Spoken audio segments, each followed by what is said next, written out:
Welcome back to Just Talking with Joe Burdick. I've got a fun one today. Megan Hoffman, welcome to my podcast. Thank you. It is a pleasure to be here. Excited for today. For those of you that don't know Meg, she was on season 18 of my all time favorite reality TV show. And I say that because the people that went on there genuinely tried to make their lives better. And Meg was on season 18, the last season. She was the at-home winner. And unfortunately, she was eliminated in week 6. We're going to talk about all of that. She's from California, and you lost, I read, over 150 pounds. Yeah, on the show it was 83, but overall about 150. Okay. And Biggest Loser aired for 18 seasons, and the trainers on the last season were Erica Lugo and Steve Cook. I'm so excited to talk about your journey, what you've been doing. I can't believe it's been 6 years. But welcome to my podcast. Yeah, thank you so much. I'm excited to be here. It's we dive into Biggest Loser sometimes, periodically here and there now, right? I think there was a show on Netflix recently, like digging up all the goods about all the behind the scenes and the not so good parts about it. But I feel like very excited to kind of share maybe different perspectives on our season at least and how the show went for me, and even post show I think is very important too. Yeah, you told me that of all the episodes, yours had the least amount of drama. Yeah, I think so. I mean, so they created for us a Facebook group, and it's all the alumni, right? So only people in there are the alumni from all the seasons of Biggest Loser. And, watching the documentary on Netflix, listening to their stories, and obviously watching firsthand, like I was a fan before I was on the show, but I think, we didn't have any type of caffeine scandal, or there wasn't a lot of fighting amongst us, of course little rifts here and there, but truly I think we had a very unique group of people who all were looking out for each other. So even though we were divided into two teams, off camera we were like one big family. We had family dinners every Sunday night. We Nice. you know we're walking constantly, so when the cameras aren't rolling you're moving somehow, but we truly were looking out for each other. And I think unfortunately that part of the show of our season was kind of left out. There was pieces I felt like were so valuable when it comes to weight loss, which is really trying to have a community around you that really is supportive of that goal. And like it was our first challenge where we had to run a mile, which I don't even want to run a mile right now, but but then it was like, we were in higher altitude, it was hot, and we were going uphill. And at the very end, everybody kind of ran out to run back in with Phi. And I think what was so interesting is I think there was like a dynamic that happened and a shift in that moment of like, hey, the whole team, like regardless of red or blue, like supported each other. And it's kind of unfortunate that those pieces didn't get aired. But I truly believe it's kind of what gave us that unity off camera. Even to this day, we have a big group chat. We're chatting all the time. So a lot of camaraderie, not a lot of drama. Yeah, I don't think they want the fun stuff. They want the catty arguments. I mean, that's what people I think probably tune in probably a lot to see. Now, Yeah, you tried out. I read you tried out 3 times for the show. I did. I tried out before I landed my season. I tried out 2 times before. The first one, I had to be like, I like brought out my tap shoes. I mean, it was ridiculous. Like to prove that I was a former athlete, I had to like come up with really creative ways of being an athlete. And I'll tell you, the 2 times before that I auditioned for the show, not saying that like any motive for weight loss is a wrong motive, but I truly feel like it wouldn't have been a motive that would have sustained my weight loss goal. I was going through interesting times of my life. I think I was really romanticizing what weight loss would do for me and bring into my life, and doors that it would like magically unlock if all of a sudden the scale was lower. And so it was a really interesting time. And, I've learned over the years, even though it's not easy, to kind of trust the timing of things. And you know, obviously when you're in a moment you're getting rejected, it doesn't it doesn't feel great. But Right. truly I was not ready. Like mentally I was really looking for weight loss to provide all these different avenues to give me a different perspective on my own life. You know, I thought all of a sudden like I would find perfect relationships and a perfect career and all of these things that weight loss was magically going to do for me. And so I think, you know, the timing of the show that I actually got on was so significant for me because it was like I was just focusing on health and Right. transitioning that part of my body. I have said it a lot, but you know, I've always been active. I've been in the fitness industry for longer than most people have been alive now. But you know, I've been in the industry a long time, and so I'm active, right? It wasn't an issue with me like moving around or being active. Like I tease people, I always had like root beer in my water bottle, like nobody had to know. But the truth is I was tired of being limited, right? I was tired of having to slow down on my hikes or having to like, you know, modify how I was sitting or booths I was in or, you know, things that people, you know, who aren't overweight don't really kind of like maybe grasp at like, hey, it's a natural instinct to just sit in a booth. Like, but when you're like significantly overweight, you're like, am I gonna fit? Like it's those like little things in my mind that I was like, I'm tired of having to modify. Um, and also like health is an issue, you know, like yes, my blood work looked fine, but like it what I'm not okay, right? Like I wasn't okay, my body was hurting. And so my season I was truly able to kind of just face like, hey, the really reason I'm here to lose weight is because I want to lose weight. Like I need to lose a little bit of weight, I want to feel better, and I want to stop having to always modify things in my life. Mhm. So who were you before the show? I read you were you were already a plus size model. So take us back to who you were before the show. Well, I would say pretty close to who I am now, to be honest. Not a lot has changed, even though I was really hoping I was really hoping for a miracle new personality. But you know, I'm similar, right? So I still dabble in modeling a little bit. Back then, I think what was so significant is I found a lot of worth in what I would do versus who I was. And so for me, like even when I first started modeling, funny story is that I had just gotten dumped and I'm like, how can I make this guy regret this move? And I woke up one day and I was like, I'm going to become a model because girls want to be them, guys want to date them. Like this guy's really going to regret this decision. And then it happened. Like I grassroots myself into my first modeling gig, which was with Torrid, a plus size clothing company. And the producer who was working on the shoot, his name, which we're not going to say his name, but it was the same as my ex's name. And he said to me, one man's trash is another's treasure. And it's so pivotal for me in that moment because I realized, you know, spoiler alert, like he did not regret dumping me. And I'm glad because, you know, it's like one pivotal moment of my life realizing like, oh, like I did the thing that I thought was going to bring me all of this, like, you know, revenge or whatever. And like, truly what it did is it just unlocked a part of me that said, hey, like, you put your mind to do something and then you did it. And Right. in that moment, it unlocked so much self confidence and like reminded me of my self worth.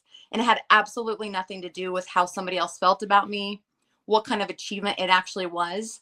It was just a promise that I made to myself that I kept. And it was a risk I took on myself and it worked out. And in that moment, I was like, I've never had more confidence, you know, and it wasn't because I was modeling. It wasn't because I've done other things and I felt the same way, but it was just taking that risk and that step on myself um, to really like help transform. But I feel like post Megan or pre Megan was probably a lot of that, right? Like kind of like testing the waters, figure things out.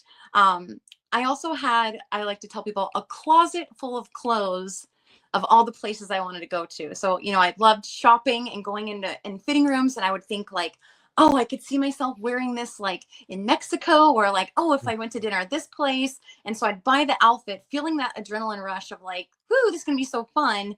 And then I'd hang the outfit up and I'd never do those activities. And so a lot of my dreams and a lot of the things I wanted, I would say like were hanging in the closet, not really actually being activated or acted upon.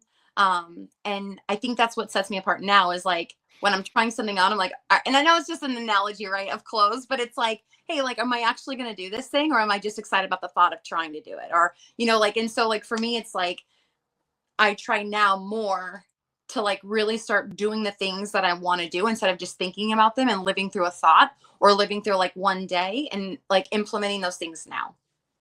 So have you made those trips to Mexico and the places you wanted to go when you were putting those clothes in the closet? Well, not Mexico, but yes, I have. Definitely traveling a lot more now. And I started traveling a little bit. I used to be afraid to fly, so that was like, I was bound by wherever time I had to drive there. But yes, I definitely am taking. I would say I like to call them adventures, but more adventure, right? Like I'm what I thrive in is adventure and spontaneity, and I think that's kind of where my life had, like, I've allowed myself to be free in that, if that makes sense. Yeah. Well, California, there's so many things to do there. Unfortunately, everything else is so far away from California. When Oh, I was in the military, I was stationed out there. I loved it yeah. there. Did So what did wait, your family Oh, I'm sorry, go ahead. no, were you so when were you here? Because why do I feel like I met you here? Did I ever meet you in real life? No, you didn't. I was there in from 87, well, basically 88 to 90. Okay. Yeah. And then during Desert Storm, I was up in Naval Weapons Depot, Concord, California, Okay. up Okay. up by Berkeley. Okay. They love the military up there. Okay. Yeah. I'm No, sure. they don't. I'm sure they do. Well, um, so what did yeah. your family think when you told them you were gonna try out for the show? Oh, they were so excited. Yeah. I think, my family's battled with their weight as well. My mom not so much, but my brother for sure. And you know, I think for them, it's the more excitement was like that I was like going after something I really wanted. So whether it was the show or something else, I think the Mhm. excitement would have been there. But I do think, the hype of the show was huge. I mean, especially like in prior seasons, it was like huge, and everybody, not everybody, but most people like wanted to be a part of that, and a part of something where you could just pause your life and really focus on one aspect that you wanted to conquer. But Mhm. my family was very supportive. I remember the hardest part for them was probably no communication, because when once you're selected, you hand over your phone. So you have no outside connection to the world. You're just there in the moment, and you're like moment by moment, truly. Hmm. And what was the audition process like? So each one was a little bit different, but on my season that I actually got on, you go through a lot of interviews over like Zoom. So a lot of like conversations. They definitely want you to pull on why is it so important for you to do this now, right? And I think that that's a tactic for I don't want to say recruiting because I'm a recruiter, but kind of, right? But like for casting, like it's like, why is this so important for you, and why does it have to be right now? Mhm. But I think with any change, that's really important to understand is like what makes this time any different than the times before, and why is this a critical moment for me to change? And so they really kind of have you dive deep into those things. But a lot of interviews, casting will tell you it's a lot of hurry up and wait. So hurry up and get me this, and then you're going to wait for like a couple of weeks. The final stage of casting, they flew everybody out to New Mexico, and that's where we had face to face with a lot of the producers. We went to a ton of medical testing. I remember, staying overnight to do sleep analysis. We did a lot of like, they first have you take it home, and it's like everybody wakes up and their mask is like all over their face, like doesn't even have a chance, like doesn't have a chance. But yeah, so that's kind of how it is. And then the very end of all of your medical testing, there's a final interview with all the producers in the room. They set us up in very small groups. So they kind of partnered us with like 5 people, 4 or 5 people. You would go before them. They'd ask you a ton of questions. Most of the time I sat there feeling very inadequate. I'm like, people next to me are like working with Obama, and another girl like Terry, she was like, works on, she's a nurse on like the on like flights, and like would go in and like try to help people for Children's Hospital. And I'm like, oh my God, I work at a gym and I just can't get my shit together. Like I can't just like drive on the way home and not go to like Del Taco. So I don't know why Right. I'm but yeah, but I feeling most inadequate. And then, I was selected, and that's that. It was a very, it seemed at the time very long, but it was a very quick process. Did they select you while you guys were in New Mexico, or They did. did they? Yeah, they told us to pack for 3 months, So and you had to go to New Mexico packed just in pack case? just in Wow. case. kept you, because if they kept you, they would drive you in onto campus the next day. Wow. And that was in New Mexico also? Yes, it was in New Mexico. So we met in Albuquerque to do our testing, and then the filming was actually in Glorieta, which is gorgeous. There is, I believe it's like a Christian campground. Actually, there's like hotels on it. I mean, it's like this little tucked away. You never would imagine it's there, but it is gorgeous and very, very peaceful. Very peaceful place. We were very fortunate. Well, it looked really cool on TV. Yeah, So it looked speaking of, like it just like what? It what? it looked nothing like that in real life. Oh, is that right? How much of the show is real versus produced, do you think? I'm sure there was a lot that didn't make it on TV, but how much of Yeah. it was real? I would say that the only things that were maybe misleading is where we stayed and slept. So they would always film us like in our house, like cooking, or in our house, like on these couches, but that's not really where we slept. We slept in like this other like jankety like cabin. I mean, it was nice. It wasn't bad, but it was like definitely not that. So those types of things are staged. Our our gym was like this small building, like smaller like building outside of this chapel. So it was kind of like crafted for us, but it was very small. Like, I mean, Really? very. Mhm. So, so things like that. But as far as like weigh-ins, um, I don't know, confrontation challenges, all of that was real. So speaking of the weigh-ins, um, what was that like? Because you guys are like so vulnerable in that, especially in the very beginning. I mean, watching it on TV, it's like, I mean, I'm sure everybody in the country is like, yeah, I couldn't do that. I mean, what's that like knowing that like the whole country is seeing you, you guys, up there, yeah, on that scale. Yeah. Um, So it's interesting because the true weigh-in happens early in the morning. So early in the morning, we have our coaches come over. Um, I feel like who else was there? Maybe like one producer. And we would be in like hospital gowns. And so you'd have to weigh in your hospital gown, but you don't get to see. So we never saw our weights, but the true weight happened in the early morning. Um, and then again, I know I said it earlier, but we were all so close, like very Mm. close, like right off the bat. It's like we call trauma bonding to the max degree. Um, but so we would go in at night. You'd have to wait around forever. It's like our true like one day off. I mean, we're walking around, but we didn't have like a ton of workouts to do that day. And then we would weigh in at night. And what was so hard about it is that when the person gets weighed and then you find out who is going home, they exit and then they like leave the building and they get into a van and we don't get to see them. So Hmm. it's like done. And so the first time it happened was Rob, and we did not realize we were not going to like get to say goodbye to him. And then the last, like, I guess it was like the day after, they brought him back for like they had to reshoot us walking into the gym at night. Um and we lost it. We were like angry, we were all crying. It was like emotionally like so taxing, like we didn't understand what's happening. And so like basically they didn't do that again. So basically after Rob's situation, they let us start saying goodbye to people, but it wasn't it wasn't all the time. So truly it was very difficult because whoever was walking out that door, like you were not going to see them until finale aired. Hmm. So very difficult. Wow. So what was your daily what was the typical schedule like during the day? Early to rise, like very early. So we were up early walking. So that's the first thing that we would do is we'd get up, we'd start walking outside, and like temperature changes quick there. So we came in August. I left October, but they were there.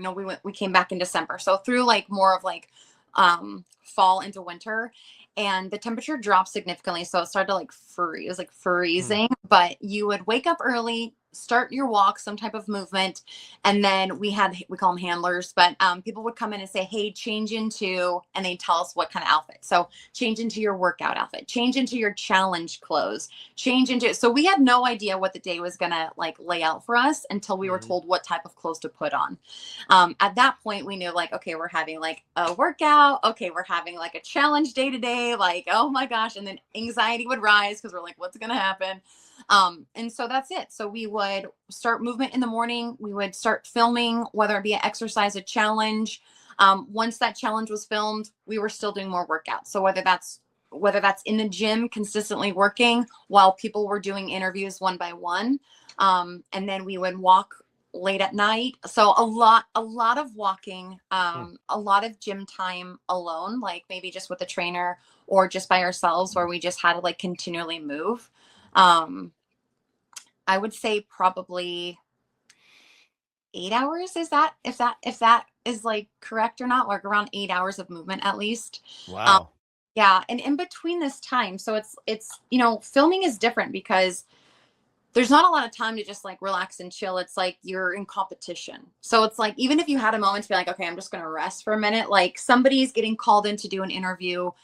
They're going to film you talk about what just happened. Right. So we're not allowed to talk. So once we had like a challenge or a workout, you have to be very quiet. So we're not allowed to talk to each other about what happened. That Hmm. has to be captured first on film. And so it's kind of like a unique situation where you're like stressed out, you're nervous, you're going to go in for like a workout, a challenge, something. And then it's like you do that. And then afterwards, everybody has to zip it. And then it's like, they would call it on ice, where like you're not allowed to talk. And then, yeah. And then it's like while somebody's interviewing, you're walking, like maybe trying to recover, but we had our little lunch pails. So like having snacks if we needed them. but yeah, I personally believe, like, I know we did a lot of weight training as well, which I think is very important. Hmm. Obviously, we like tracked our macros, which another thing that's very important. But I'll tell you that in all of the time that I've been trying to lose weight, which was a very long time, I truly feel like walking was probably one of the most beneficial things I have ever done for myself, physically and mentally. I think that it is, if you can like lock in a good walk consistently, I truly believe you'll see a lot of transformation. So let me ask you this: if somebody's watching this and they're going through a journey like that, do you recommend the 10,000 steps, 20,000 steps, or just getting out there and starting? Getting out there and starting. I think however many steps you can give yourself is good.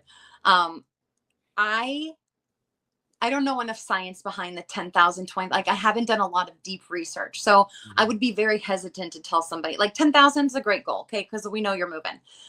Do I know the science behind 10,000? No. Am I going to die on the mountain of 10,000? Absolutely not. I think that each person probably should be at some type of movement level. But I think that's probably going to vary, but for each person. And I think for me personally, if you set a goal too high, you're not going to want to do it, and it's going to be very hard to maintain, especially if someone's just starting out. It's like, let's not try to conquer the world in a day. Right. Let's walk around the block. Let's like get a walking, people are buying walking pads, walking at work all the time. Like that's great. That doesn't work for me. I hate it. I feel like I Mhm. can't type, I can't focus, like get out the door. But I can go for a walk around the block real quick, or maybe I go around 2 blocks, or maybe I go around it twice. So I feel like very small incremental changes is how you win the game. Very small. I would say like 1 pound, one change at a time, I think is so significant in the long game, because that's what weight loss is. It's like a long game. I think that would be the advice I would give them. Or find a class that you love. I mean, I fell in love with cycling.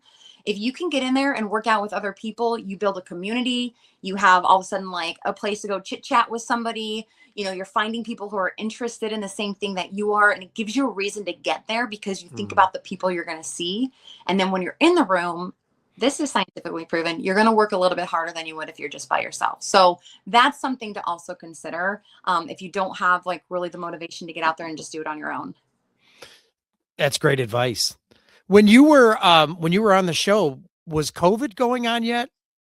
No, actually, I Oh. got very sick right before the weigh-in, Mhm. our final weigh-in, like for finale, and I'm pretty sure I had COVID. But it was like, Mm. because we stopped, our finale was filmed Friday, December 13th.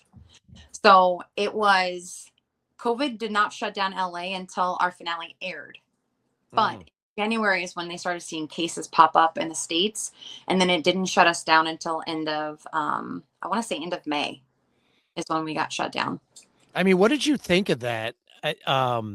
When they were saying, "Don't go to the gym, stay away from people, don't work out," that had to be, you know, I know in Ohio, it drove me nuts because I'm like, this is stupid advice. Yeah. Yeah. Well, do you want my like political thought? Hey, yeah, yeah, I do. Okay, so here's what I think. I think a lot of people died. I think a lot of people died. I think that we're finding out that the masks maybe didn't do jack shit for us. We're finding out that people didn't necessarily need to like clean all of the stuff that they bought from the grocery store off, like the packages and stuff. So, it drove me nuts, to be honest. It drove me nuts. I still was out every single day. I respected the people who did not want to be around others. I respected the people. If I went into a store, I wore my mask because it's not the person that works there's fault that we're having to do that. But it did drive me nuts. It made me feel like we're discouraging probably the one thing that could truly like try to help us, and that's like continually to exercise and make our Mhm. bodies healthy.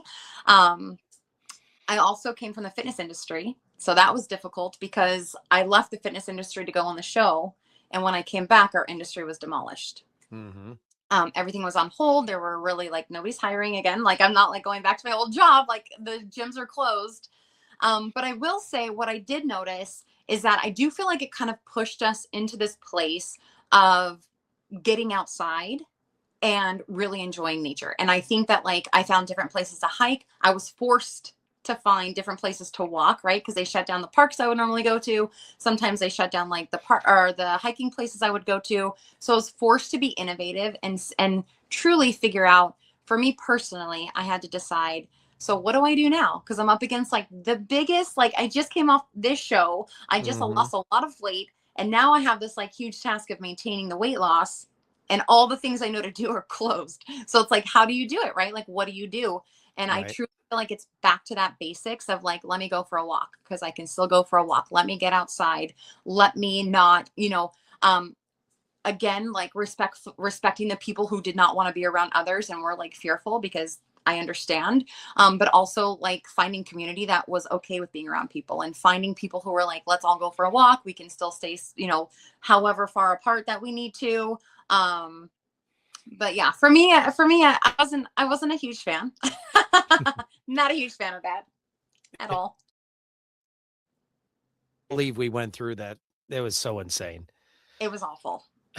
So, is there anything that didn't make it on the show that changed you throughout the 6 weeks you were on there? Yeah, I think one thing,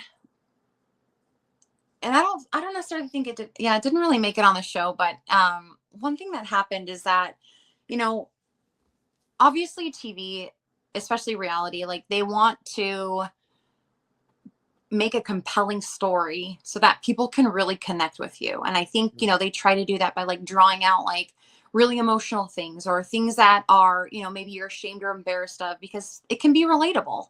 But for me, when they started interviewing me originally, and even some of my first interviews that were aired, it was all about, me needing to lose weight because, I would never find love like this, or I couldn't have a family if I looked like this. And then they started realizing, like, oh, this chick was like body positive, like modeling, doing all these things that kind of don't add up to the story that now we're like trying to tell. And so it was like Women's Health magazine that came in, and they wanted to know about what shifted me from doing, feeling body positive and doing all this plus size modeling and then still wanting to lose the weight. And I Mhm. feel like something that really impacted me was that when I made the decision to truly lose the weight, a lot of the body positive movement rejected me at that point because I was saying that being overweight is not good enough, or, putting all of these like words in my mouth that weren't actually true at all. Mhm. And so it was interesting because I feel like the impact that had on my life was like, wow, truly, like, you cannot attach yourself or expect any type of group of people to truly align or support you unless you're feeding into exact what they want to promote, right? Like, or the exact agenda that they have that they want to serve. And I found that a lot of times when you want to make a change, or at least for me, which like really helped me transform, I feel like, is when you want to make a big change in your life, a lot of people are not going to be supportive in ways that you would think they would be. And it's mostly because you're probably making them feel guilty about not making changes in their own life. And so Mhm. sometimes it creates friction, right? And maybe they don't even acknowledge that or they don't understand that. But that's what's happening. And so I lost a lot of friendships. I lost a lot of friendships. I lost a lot of community that I thought I was like really making headway with, and like, oh, I'm going to be an influencer for body positive movement. Yeah, right. That didn't happen. Um, but it was interesting because it wasn't ever aired, right? Like it never got aired that like they came in there and they interviewed us. It never got aired that this, movement of people were all of a sudden against women who were overweight, who sought a lot of comfort in them now being rejected by them because they wanted to change their bodies. I would say, like, if you're in that community right now, I don't know if that any of your listeners are, but like if you're in that community and you feel like you're feeling rejected, you're feeling bad for wanting to change your body, like please eliminate or remove yourself from those people groups, because that is not where you want to be to grow. We should always, as human beings, have something that we're fighting towards, working on. There's always some type of growth that we can be had, whether it's educational, spiritual, whether it is physical. Like there's always growth to be had. And if you're not content and happy with where you are right now in life, it's really important that you address those areas, regardless of who supports you or not, because it's Right. you, and you have to move forward little by little. But you only way to do that is like by taking really hard steps forward. And Small, that's great life advice for everything, not just weight loss, but for everything. yeah. Losing weight is interesting because really, truly, nothing changes except for your pant size and the scale. And now I have like a ton of excess skin that has to be removed, but nothing else changes. And I think too, like, sometimes we have in our minds like these big mountains that we are trying to climb and conquer in our lives, right? And it could be a different thing. It could be addiction. It could be a ton of different things. And we think that when we climb to the top of that mountain, we're going to live on the top of that mountain forever. And it's going to feel so good. And we're going to have all these, like, we romanticize what it will unlock or do for us with any goal. But the truth is once you conquer it, it's done. And then what? And you kind of have to like not wrap your identity around the things that you're battling or wanting to overcome or even become. You've got to know who you are and that identity deep down with like in yourself before you start tackling any of this stuff, because it is fleeting. The minute I lost the weight, okay, now what? Now I just maintain it for the rest of my life. This is a journey I'm on. Like, nothing exciting about that. Like, you know what I mean? Like, it's like, okay, well, shoot. Like, I thought something like crazy was going to happen when the scale hit a certain number or the pant size fit differently. Or even when I got my skin removed on my arms, I thought, life's going to be so different. But it's not. It's a moment and it shifts. You hit it, you obtain it, you live in it for one moment. And I think that sometimes we forget that the journey to get there is what's so important and valuable. Like that's where the true golden treasure is, because you learn your inner strength, you learn your confidence, you learn how, resilience, like how not to give up, like keep coming against opposition. I tell my writers all the time, you can change your form. Like we're going to add resistance. So change your posture and you can slow down, but we're not going to stop. And I think that's with anything in life is like, listen, I might have to adjust what I'm doing right now and I might have to slow down, but I'm not going to stop doing that. And I think if we lean too much into that victory at the end, we're going to be so disappointed, because you'll get to that victory and then you'll be like, and now what? And there's like a feeling of void or a feeling of emptiness, because you're like, man, I chased this for so long. I finally did it. Now what? Now who am I? So it's like a very unique situation. And I'm sure that's true with anything. It's like Mhm. first time I modeled, I was like, here we go. It's going to be released. All this exciting thing. It was released in an hour, 2 hours the next day, gone. Hmm. Nobody cares. It's over. You know what I Wow. mean? I'm like, Yeah. oh, wow. So it's like constantly chasing something. So it's really important that you know why you're chasing this goal or any goal in general. Really important to know why you're chasing it, what you anticipate the outcome to be, and then what's next. So always have what's next in mind, because once it happens, you got to start charging after something else. You can't live right there forever. Man, that's deep. And that's good advice. Well, So when you else. so what was your relationship like with the trainers? Oh, well, me and Steve fought a lot. No, we kind of did. There was one episode where Steve and I got into a little bit of an argument. I Um, I, I watched that getting ready for this. I watched that. Yes. So he told us, let me just first I should say this. Steve is incredible. Um I don't think there's one thing about him that I would have ever changed. I think that he wholeheartedly put everything into that show for us. I think for our team, even the red team, like he genuinely cared about our success and losing weight. And for Steve, I think one thing that was very apparent to me is he wasn't there for TV. Um, so I don't even know. Maybe it was like second episode. I don't even know when it was, but so they told Steve that he should probably be a little bit tougher on us, right? Like, and so he's like prepping us, like, listen, guys, like, just for TV, like, I gotta be tough, and because he genuinely cared about like our feelings, which is rare and unique, which is sad to say. But he, so we went in there, and I remember, I don't know who I looked at, probably Kyle, and I just said like, oh, for TV, okay, we can do that. We can do that, Steve. So like the minute he started coming at me, I was like, well, I'm the wrong girl. I'm the wrong girl, Steve. Like, don't come at me. And so yeah, so we got into a fight, and I will say that the dynamic with Steve, like, poor guy, right? He probably didn't know that that was coming for him. But I just think that, like, he truly, after that episode, or after we had filmed that, like, he pulled me aside and was like, that I would never. And I was like, I know, like making sure I was okay. There were times where he would show up at like the house that we were at, and he would like pull us aside and like even individually and just be like, how are you? Like, please trust me, and like very sincere guy. And Erica too. Like, I think Erica, she would always tease, like, she cries more than anybody else on that show, right? Because she was like so like heartbroken. So when anybody would leave, I feel like, and I don't know past seasons. I can only say what I see on TV, which now I like take with a grain of salt, especially because I've experienced what editing can do. But I think that it's interesting to see how emotional they were every time one of us left. They were not like, Eric was never happy when somebody on our team left, and Steve was never happy when somebody on the red team left. Like, there was an overall sense of just like deep sadness for them and feeling like there wasn't enough time given to them to really truly be successful, and it's so unfortunate. And I think that's one thing, and we'd have to ask him, right? Like, I don't want to put words in his mouth, but I do think it bothered Steve to see, obviously it's competition, and he understood that. Steve is a competitor himself, so he gets it. But it's like, to see how genuinely these people wanted to change their lives, were given moments to do it, and if they weren't successful, eliminated. And I think that bothered him, because I truly believe, even to this day, like, if I needed something from Steve, he would be there.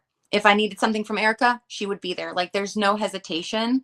And I can't say that I would feel that way about all the trainers that I've ever worked with. And I've worked with a ton of them. Coming from the fitness industry, I worked with not hundreds, but probably like 50 trainers at least in my lifetime. And I can't say that I could probably call every single one of them and get advice, but I know right now if I text Steve, he would text back. Wow. Yeah. And Bob was part of the show, right? Yes. So Bob was not a So trainer. yeah, Yeah. yeah, he wasn't a trainer. What was Mhm. he like? Because on that documentary, They, there was some people that didn't like Bob. yeah, they did not like him. Okay. Bob. So we got Bob post heart attack. Yep. Uh, so I think that probably changes a person. I can imagine. I mean, he admits it to himself, like, right? Like, you think things differently when you've had an experience like that. Bob was our host, and he facilitated a lot of conversations with us. And I did not know what to expect from Bob, but my years of watching the show, he's the trainer that I wanted always. Like, I always wanted Bob to train. He said something to me on the show that was like, for forever, like, will stay in my heart. And he's like, I wish I could have trained you. And I'm like, oh, like, it just felt like a thank you moment, like, so sweet. And but he's smart. He's very smart. I think the way that he can articulate things, the way that he can lead conversations.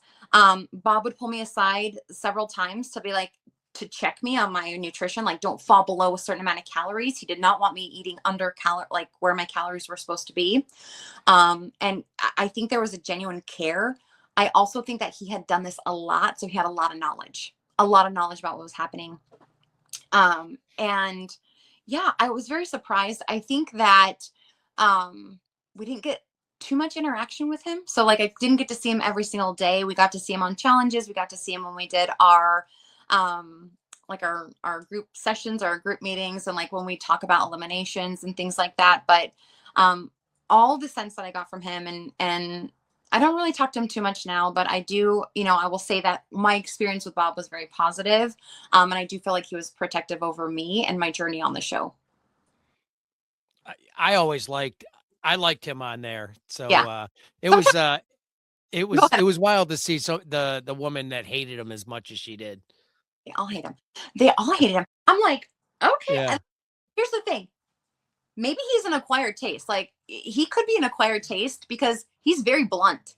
Bob Mhm. is blunt. So if you don't, and I don't even want to say you have to have thick skin, you don't, but if you don't want to acknowledge something that you're doing, or if you don't want to be very honest with yourself, especially in times like how we are in the show, then it's gonna rub you the wrong way, because he will see something and he'll call it right out, and you can just be like, yep, you're right. Or even if you struggle with like acknowledging it, or if you think he's wrong, like he's open to that debate. But if you're not ready and he hits it right on the nail, like it'll rub you wrong. Like it's who wants that? But yeah, people ate him alive. Did you see him on Traders? I didn't. There was one really significant part for me, at least when I saw him. He had to do a physical challenge and he couldn't really do it. Really? Like for Bob, like not to be able to do something physical is huge. And, he had an emotional moment saying like before his heart attack, he could do all this.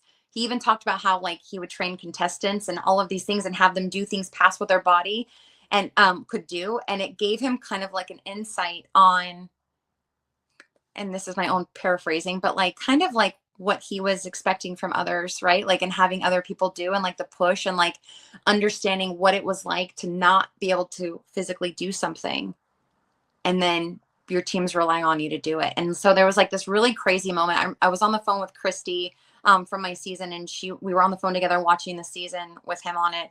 And it was just like, oh my gosh, like I got emotional watching him go through that, because I'm like, I know what it's like to physically not be able to do a challenge like that. And but you would never think him, right? But like Right. having him experience that after all the history and what he's been through with other people, it was just like very emotional to see. And I don't know, I think,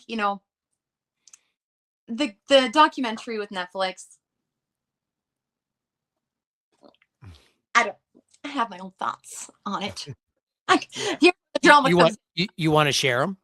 Yeah, I think so. I think that I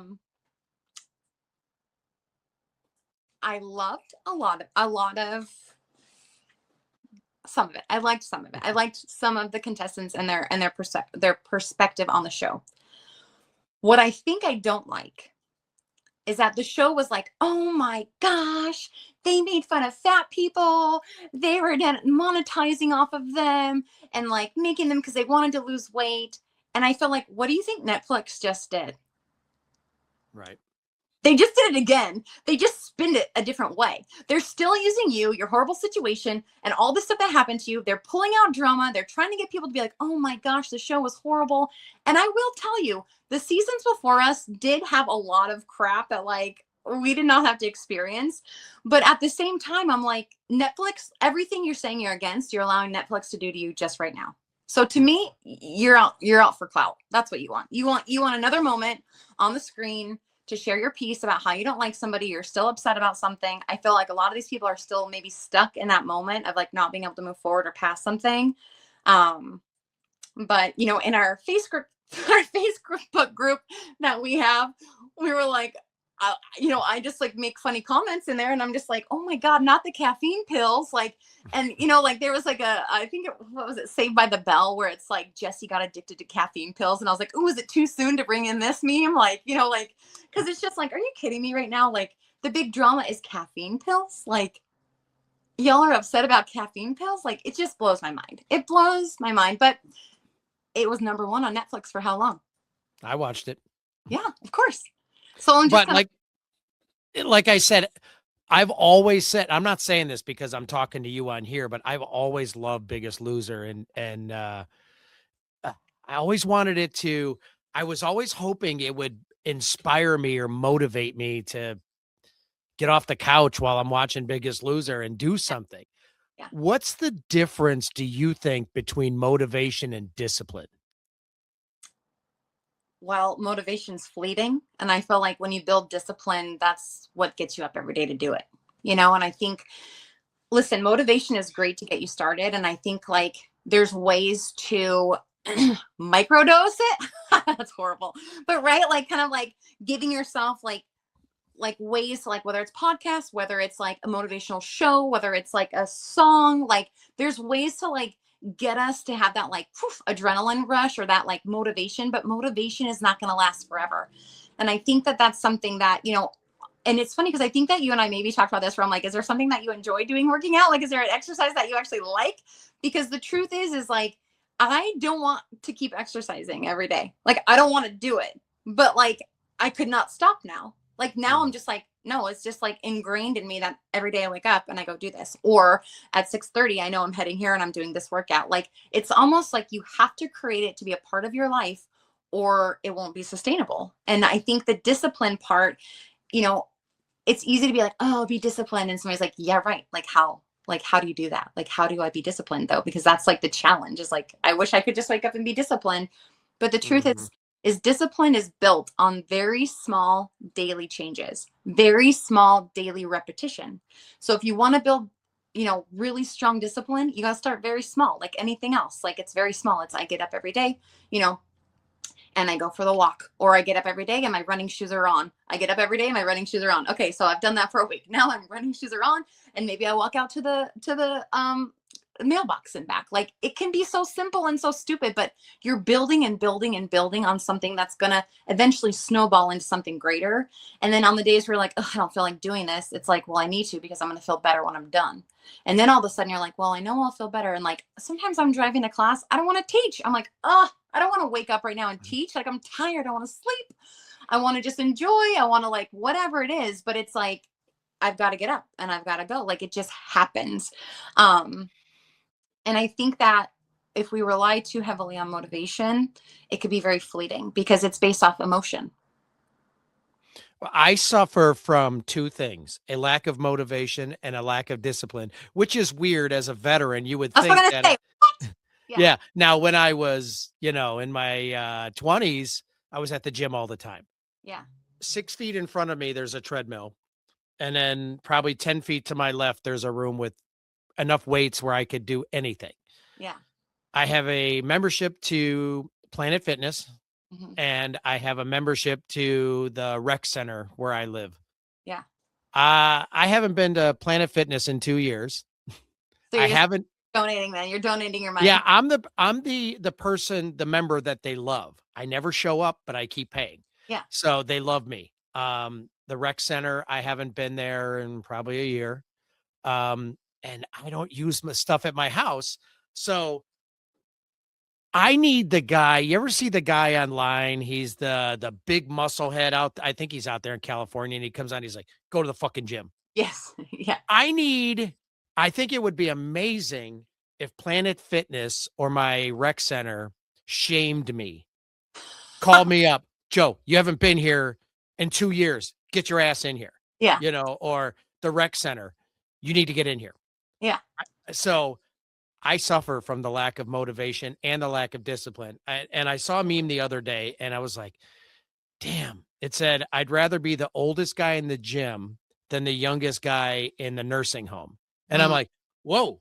mm, Now I didn't get my ass on the treadmill, yeah. but I definitely need motivation and discipline because I don't want to be the youngest guy in the nursing home. Yeah. No, no, no.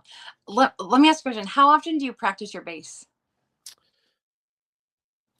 Almost every day. Why? Um, because I want to get better.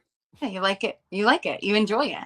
Yeah. So I don't think it's lack for discipline because you're showing yourself right here that you have discipline. Every single day you're practicing your bass. That's discipline. So you have discipline. I think what's missing is maybe the desire of the why do I want to get better? And we can say like nursing home, like I know you don't want to, I believe you when you say that. I know Hmm. you don't. But Mm-mm. that also is like a far off in our minds, right? Nursing home seems forever away. It's not for any of us, but it seems like it's far enough away where it could be a future us problem and we can just solve the current us problems. Maybe Mhm. what you're missing is like a workout partner. Maybe what you're missing is like you need to buy yourself a trainer. Like maybe cancel one of the memberships and put that money towards a personal trainer so that way there's accountability for you to show up. Um, Maybe what you're missing is like a bigger goal in mind or something like to look forward to. Or I don't think it's I do not think it's discipline. I think you've shown yourself that you have that discipline in other areas of your life. I think it's really truly saying, do I want this?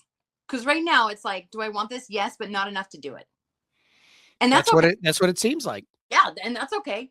But if you truly want it and you're like, all right, then it's like you're gonna have really awful 3 days. 3 days, maybe two, right? Ugh. You get up. The first one is always the worst. I'm walking. I don't like it. I'm annoyed. I already know what this is. I know what's gonna happen. Second day, you get up. All right, here we go. Day 2, day 3, day 4, day 5, day 6, day 7. Now you're in. Now you're in. So do it by yourself or get a trainer. Put the money towards something else. Accountability, somebody who will yell at you. I don't know if they're going to tell you, like, get your ass to the fucking gym. I don't know if they're going to say that to you. That's But what I would want. yeah, but I saw it was like I don't know if it was Peloton or it was somebody like making fun of like Peloton instructors. And it was like, if one more person tells me, yes, I can, I need to hear like, no, you can't. You're shit in the bed. Like, you're not doing it good. Like, like they wanted that like negative reinforcement. But listen, I think also like we can't really like hate ourselves into changing. Like there's got to be some type of you know this sucks but I'm just gonna do it type of thing. And like, I mean, listen, you were military, like you had to have so much structure. Did you thrive Mhm. in that environment? I feel Oh like you did. yeah. Yeah, Yeah. so I why don't mean, you my job in the Navy, I loaded bombs on airplanes, so we had to be fit. I had this big musclehead guy. I'm not going to say his name, but he used to take steroids. So this guy was jacked, yeah, and he was the guy that would come get me. He's like, "Let's go to the gym," and we would work out. And I would, especially on leg day, I would puke, and he'd be like, "You done?" I'm like, yeah. He's like, "Come on, let's go. Let's do some more." yeah, But and that I mean, I look at pictures of me when I was younger, and I show people, and they're like, "That was you."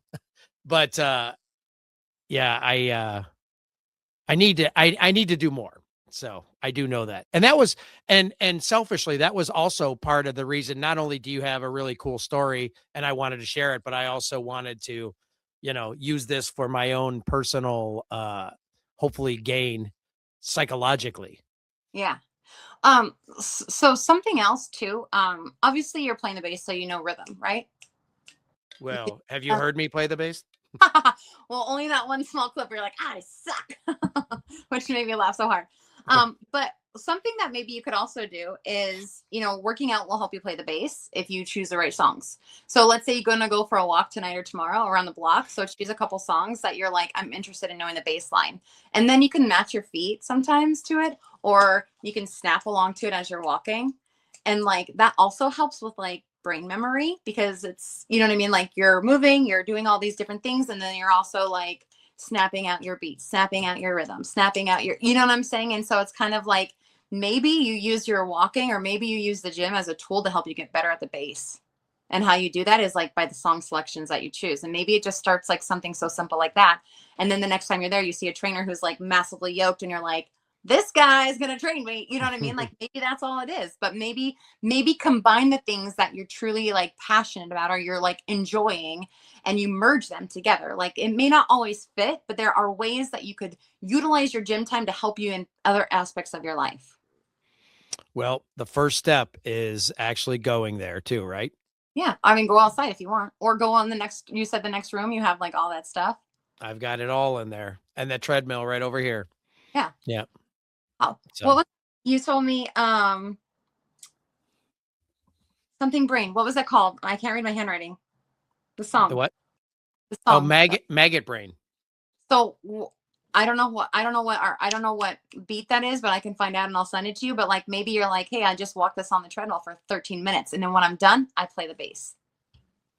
So for 13 minutes, I'm gonna listen to this song. I'm gonna like commit it to my memory. I'm gonna dun dun dun dun dun in my mouth, like dun dun dun dun dun on my hands, right? Whatever the bass line is, and then once the 13 minutes is up, I'm playing my bass, Hmm. and that's it. That's all you're committed to. You're not doing anything else. But That's simple. it's simple, and you've Yeah. started. buying something that you like, and you're like truly you're just like giving yourself 13 minutes to hear the song, to like listen to it, to find the rhythm of it, you know what I mean? Like what's the tempo, what is all that, what's the BPM, like know the song in and out. And you're using your treadmill time to know the song in and out, so that way when you get to your bass time, you're able to move around those frets differently. Look at that. That's great advice. I'm going to try it. I'm going to try it. I'm Take going it. to do it. And I'm going to nail that song too. And you have Yeah, to listen to it. I'm telling you, it's life changing. I'm probably gonna play it in my. I did a podcast with Chris Williams. He was in the movie Dodgeball, Mhm. and he was on Curb Your Enthusiasm. I told him about Maggot Brain, and he had never heard it, and he loves music. So Oh, that's good. it's such a good song. I, So back to you, yeah. because I never make this about me. So I've talked way too much about me already. No. What mental habits had to change first for you when you committed to the show and doing what you were doing? I think that the biggest mental habit that had to break or shift, I'll say, was allowing myself to quit before I was truly at a quitting point. So things got uncomfortable mentally, right? Like I think, I'm a big self-soother. I love it. I feel uncomfortable. What can I have? I got a Jelly Rancher, like anything to make me like not in an uncomfortable moment in my thoughts. So for me, the first one was like shifting out of that. So understanding like, hey, I'm gonna feel uncomfortable. I'm gonna have conversations. There's gonna be tension, stress, whatever, but I cannot self-soothe and I cannot quit. So if something gets hard or tedious or something starts to become daunting, like maybe I shift what I'm doing, but we don't quit. And we also don't self soothe in ways that are counterproductive to what I'm doing. So, for example, if I got off of work and it was super stressful, I love that Del Taco. I'd be hitting up Del Taco. I would get a large cherry Coke and the fries. Like, you know what I mean? Like, I would get a fry.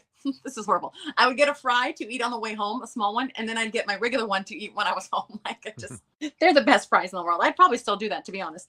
But like self soothing. So that's how I would like deal with a stressful day, rather than like allowing yourself to process. Or if I had an emotional conversation with somebody or the breakup, right? Like things like that. It's like so easy to want to self-soothe and find something like, let me just have like people talk about the time, oh, you're going through a breakup, you have your ice cream. Like, no, that's self-soothing. Like, and is like, yeah, there's time and place for it, but like, is it now becoming the norm? So everything I do, I'm avoiding what I'm actually feeling, and I'm kind of numbing myself to where there needs to be change in my life because I'm so quickly ushering myself out of feeling uncomfortable. And so I think that's probably, if not only one, like the biggest one that had to change is saying, you know, I link it to the romanticizing everything in your life changing once you hit a big goal. And really the only thing that changes is that goal is accomplished and nothing, everything else stays flatlined. So what I tell people to do now, and this is kind of something I've learned, is what goal do you really want to achieve? Like whatever it is. On the other side of that goal, what else changes? Right? And they'll say, oh, this changes, this changes, this changes. And I said, okay. So the truth is all those other things you're wanting to change with the weight loss, you probably need to address differently and separately, because the weight loss will not do that. You know what I mean? Like, oh, I want a new job so I can do X, Y, and Z. Okay, so X, Y, and Z is truly the goal. Maybe the job's not. So we got to look at what is on the other side, or what you're imagining it's going to unlock. And so that's something that I've started doing as well, as like really kind of slowing down when I look at my life goals, when I look at like what I'm chasing next, is kind of like, what do I think it's going to unlock for me? And then it kind of helps me identify like what area I'm truly trying to adjust or change. So like if I think that, this is a big one. If I think that if I lose all this weight, I'm going to have self-confidence and I'm going to feel worth and feel lovable. So the truth is weight loss is not going to do that for you. If anything, it'll create more of an issue, because you're going to get there and then you're still going to feel the same ways. And then you're like, what's wrong with me? Like all this other stuff will happen. So the truth is, you want your worth. You need to understand your worth, and you need to understand like relationship, maybe like you're wanting a relationship, you're wanting X, Y, and Z. So truly it's about diagnosing like what you think the end result is going to be. And then truly if the goal that you're chasing is going to get you that goal. That sounds great. What advice do you give somebody stuck in a comfort zone? No, I love this. It's so easy to talk about, but really it's very hard work. It's very hard work. Yeah. If somebody's stuck in a comfort zone, what advice would you give them? okay, I don't know their names, but they're two professors from Stanford. I know they worked for like Apple or I don't know, something. I think it's called the Odyssey something. I haven't done the whole thing. I've just heard about it. But one piece of advice that I did hear them speaking about is writing down three things that they truly want. The third one has to be gigantic, where they think people would laugh at them for wanting it. And so I feel like if you're in a comfort zone and you know you're in a comfort zone and you want out of it, is to list down a couple of things that you truly would like to see change in, and then identify the one that feels the most radical, because that's probably the one that you're denying yourself of the most, right? So it's like they did this like practice where everybody in the room wrote down the two like kind of normal ones, like, oh, I want like a house, or I want like a car, some stupid, or like I want a job in like engineering. And then they would write down their radical one, and it was like, I want to be an actor, or I want to be a professional bass player, right? Like whatever it is. And then in the group they had to share. They had to share the one that was radical, the one that they thought people would laugh at. And separately, each person was like, hey, like they would ask me, Megan, do you think that Joe is capable of being a professional bass player? And every person said, yeah, I do. And so it took this like gigantic goal that felt almost laughable and impossible, and it really kind of made it real small to make you realize, not only am I capable of doing this, but other people actually believe I'm capable of doing it. So I would say if you're in a comfort zone, figure out what you truly want, narrow it down, try to find the most radical, or I wouldn't say practical, because sometimes dreams and desires don't seem practical, but what truly is it that you want? And then try to connect with people. You got to be vulnerable, get outside of yourself and connect with people who are going to say, you can totally do that. How can I help? And if you're the other person that somebody's coming to you saying, hey, I want to do this, it's like, how can I help and support you in this? Like, you know what I mean? Because we may not understand people's desires and goals, and we may think that they're real dumb. But let me just tell you something right now. A lot of dumb things are making a lot of money out there and transforming people's lives. So I say at this point, we don't judge. We listen and we don't judge. No, I'm just kidding. So cheat days. What's your mindset on a cheat day? I mean, I feel like I feel like I've gone like this on cheat days, where I feel like yes, and then I feel like no. I think that you should not have a cheat day. And I think you should allow the things that you want in your life to be a part of your life. So that way you don't have to say, I'm having a cheat day. If you're like, I want ice cream tonight, have the ice cream tonight. Because the more that you have that balance, the less pendulum's going to swing, and you can have anything that you want. You know what I mean? I just saw a study yesterday that said ice cream is actually good for you. Well, you know what? Then we're gonna pound it out tonight. Me and Ben and Jerry's. Yeah. But they did say certain ice cream, not with all the fake crap in it. So they had to throw that in there. Yeah. So no chunky monkey for me tonight. Listen, maybe just a scoop or something. Hey, or Cherries Garcia. So I was gonna, yeah. Oh, that's a good one. I loved what was it? The pistachio one. What were you gonna say? Was there something else? Well, I was gonna say like walk on the treadmill and then have it, but I was like, no, we don't want to build that habit. That's counterproductive. So yeah. back to the show. Yeah. After week 6, when they sent you home, what was that like? Oh, that was so hard. I had worked so hard. So in the house we had our little notebooks, and we would keep tallies of like who had the highest percentage in the house. So it was always Jim and I, always at the top. And that was the first week I had fallen below the red line and fallen like 1 or 2. I don't think I ever was at 3. It was like 1 or 2 and then below. And it was hard. It was hard knowing that you did everything you could physically, and then your body just didn't respond. Like, oh my God, it sucks. It's real life. That's reality. A 1 pound weight loss a week is actually good. Like, good job. You know what I mean? But in my mind, it was like, oh, I needed to lose 8 or 4 or 5, like ridiculous amounts. Like we were so like accustomed to doing that. And, I don't know if it was the week right before or what week it was, where Dolores, I watched this girl is a fighter. I hate jump roping. Have you ever jump rope for exercise? No, I give up after a couple of seconds. It feels like I've been jumping for an hour. It's been like 2 seconds. I probably got 4 rotations in and I'm ready to quit. This girl took that jump rope, to the next level. And she would go outside when all of us were trying to just like come down for a minute, and she would be jump roping. Now, I mean, she worked so hard, and she had a 1 pound weight loss. And you know, I thought of all these motivational things to tell her, all of these motivational, like, you know, don't quit. Like, we know you did so hard, like all the things to tell her. And I had all these like my mind was set in a certain way for her. And then it happened to me. And I was like, oh, this sucks. Like, what the hell? Like, you know, all that like pep talk goes out the window. But, you know, I sat there in the hotel room. So after they take you away, you go in this hotel. So every weigh-in day, you have to pack all your stuff. Everybody in the house has to pack all their stuff. Wow. And because nobody knows who's going home. And so rather than just like pulling somebody aside and be like, pack your shit, they like make you pack up everybody. And so once you get eliminated and you leave the gym area, you go into a van where your stuff is already there.